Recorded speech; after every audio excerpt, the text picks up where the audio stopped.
சர்வ வல்லமையுள்ள தேவனாகிய கர்த்தாவே, சர்வலோக ராஜா, ஆண்டவரே, பூமியிலே பலனை விளைய செய்கிறவரே, உமக்கு சோத்திரம் ஆண்டவரே. இந்த நாளிலும் கூட ஆண்டவரே அப்பா, நீர் கொடுத்திருக்கிற இந்த வார்த்தையின்படி எங்களை ஆசீர்வதியும். 1 கொரிந்தியர் 3ஆம் அதிகாரம் 7வது வசனம், நடுகிறவனாலும் ஒன்றுமில்லை, நீர் பாய்ச்சுகிறவனாலும் ஒன்றுமில்லை, விளைய செய்கிற தேவனாலே எல்லாம் ஆகும் என்று நீர் சொல்லியிருக்கிறீர் ஆண்டவரே. அன்றைக்கு ஆண்டவரே, ஒரே ஒருவனை நீர் தெரிந்து கொண்டீர் ஆண்டவரே அப்பா.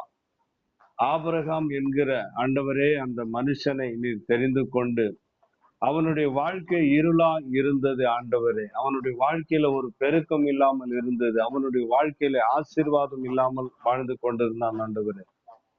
அவனை அழைத்து, ஆண்டவரே, உன் ஜனம் இனம் எல்லாவற்றையும் விட்டுவிட்டு நான் காண்பிக்கிற தேசத்திற்கு நீ வா என்று சொல்லும் பொழுது, ஆண்டவரே, அவன் விசுவாசத்தோடு ஆண்டவர் எல்லாவற்றையும் விட்டுவிட்டு ஆண்டவரை நீர் கொடுத்த அந்த தேசத்திற்கு அவன் புறப்பட்டு வந்தான் ஆண்டவரே. தகப்பனே, அவன் வந்ததினாலே ஆண்டவரே அப்பா, அவனுக்கு நீர் கொடுத்த வாக்கு தத்துவங்கள் எல்லாவற்றையும் நிறைவேற்றி திரளான ஆண்டவரே ஜனங்களுக்கு அவன் தகப்பனா இருக்கும்படியாக, அவனுடைய மனைவி சாரால் திரளான ஜனங்களுக்கு தாயாக இருக்கும்படியாக ஆசீர்வதித்தது போல ஆண்டவரே, இன்றைக்கு ஆண்டவரே அப்பா, எங்களுடைய ஜனம் இனம் எல்லாவற்றையும் ஆண்டவரே அப்பா, எங்களுடைய வழிபாடு எல்லாவற்றையும் விட்டு ஆண்டவர், இதோ உமக்கு முன்பாக எத்தனையோ ஊழியக்காரர்கள், எத்தனையோ ஆத்துமாக்கள் ஆண்டவரே இந்த நேரத்திலும் கூட ஜபித்து கொண்டிருக்கிறார்கள் ஆண்டவரே. எத்தனையோ ஊழியக்காரர்கள் உனக்கு உண்மையா நின்று ஊழியம் செய்கிறார்கள் ஆண்டவரே அப்பா. ஆண்டவரே, ஒரு விசை கூட அந்த பிள்ளைகளை நீர் கண்ணோக்கி பாரும் ஆண்டவரே அப்பா. தன் விருப்பத்தின்படி சபைக்கு வருகிறவர்கள் அல்ல ஆண்டவரே, உம்முடைய விருப்பத்தை நிறைவேற்ற வருகிற எத்தனையோ பிள்ளைகள் இந்த பூமியில உண்டு ஆண்டவரே. தகப்பனே, அந்த பிள்ளைகள் எல்லாம் கர்த்தர் நீர் கண்ணோக்கி பார்க்கும்படியாக ஆண்டவரே அப்பா, உன்னை கொண்டு நான் பெரிய காரியத்தை செய்வேன் என்று சொன்னீர் ஆண்டவரே அப்பா. தேவனை, இப்பொழுதும் ஆண்டவரே அப்பா, இந்த பிள்ளைகளை கொண்டு நீர் பெரிய காரியங்களை செய்யும்படியாக ஆண்டவரே தகப்பனை, அடைக்கப்பட்ட எல்லா வாசல்களையும் திறக்கும்படியாக ஆண்டவரே உம்முடைய கரத்திலே ஒப்பு கொடுக்கிறோம் ஆண்டவரே. ஏனெனில் ஆண்டவர், இப்பொழுதுதான் அப்பா ஆண்டவரே, நீர் உம்முடைய வேத வசனம் சொல்லுகிறது ஆண்டவரே அப்பா.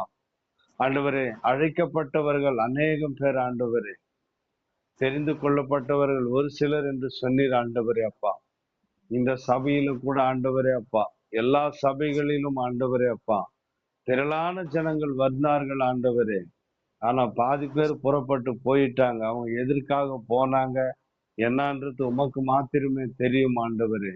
ஆனால் ஒரு சிலர் மாத்திரம் ஆண்டவரே அப்பா, நீர் தெரிந்து கொண்டவர்கள் மாத்திரம் உம்மோடு கூட இருந்து கடைசி வரையிலும் ஆண்டவரே அந்த கானான் தேசத்துக்குள்ள பிரவேசித்தது போல ஆண்டவரே, இந்த காலை வேளையில எந்த மனிதர்கள் ஆண்டவரே அப்பா தகப்பனே, நீர் கொடுத்த அந்த ஊழியத்தையும் ஆண்டவரே, இந்த ஜபங்களையும் சபைக்காக, பட்டணங்களுக்காக, குடும்பங்களுக்காக, ஆண்டவரே தேசத்திற்காக திறப்பில நிற்கிறார்களோ ஆண்டவரே, அந்த பிள்ளைகளை எல்லாம் எடுத்து நீர் பயன்படுத்தும்படியாக இந்த வார்த்தையை கேட்டுக்கொண்டிருக்கிற ஆண்டவர் ஒவ்வொரு பிள்ளைகளுடைய வாழ்க்கையிலும் ஆண்டவரே அப்பா, அவர்கள் என்ன அடிமைத்தனத்தில் இருக்கிறார்களோ, என்னென்ன காரியத்தை நினைத்து கண்ணீரோடு கூட வாழ்கிறார்களோ, அவர்களுக்கு நீர் ஒரு விடுதலை கொடுத்து ஆண்டவரே அப்பா, அவர்களை ஆசீர்வதிக்கும்படி என் தேவனாகிய கர்த்தருடைய கரத்தில் ஒப்பு கொடுக்கிறேன். நீர் தாமே ஆசீர்வதியும்படி நடத்தும். இயேசுவின் நாமத்தில் அருமை பிதாவே, ஆமென், ஆமென், ஆமென்.